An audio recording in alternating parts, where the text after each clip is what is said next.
The other day I told you guys about the crumb of the knuckle sandwich, and there was some absolute gold in that comment section. So today, instead of telling you guys about the funny things that my children have said, I'm going to tell you some of the funny things that your children have said. Starting off strong with the one that made me laugh the most and inspired me making this video in the first place, and I'm also going to be incorporating into some of my daily speech.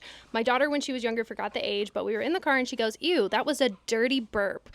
Me and my wife looked at each other and said, "What is that?" She goes, "It's a burp with a little throw up." This coffee might be giving me a dirty burp later. Moving right along, my husband says to my daughter after a disagreement, "Are we square?" She looked at him dead in the eye and said, "Nope, I'm a triangle because I ain't done yet."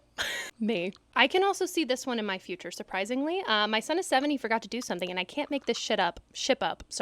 Said, "I think my hippocampus is small. I keep forgetting."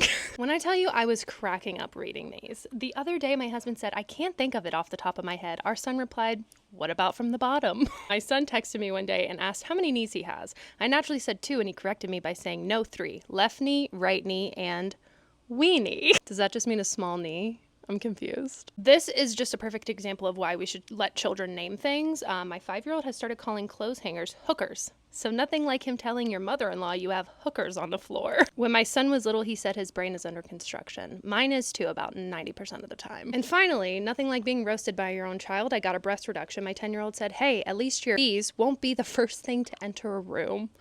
Harsh. To end things off strong, I'm gonna tell you about a joke that my son recently came up with.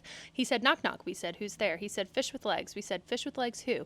He said, "Fish that grew legs so that it could get out of the water to poop on land." Nothing like a good poop joke. Feel free to flood my comments with more funny things that your children have said, because these are just like the highlight of my day.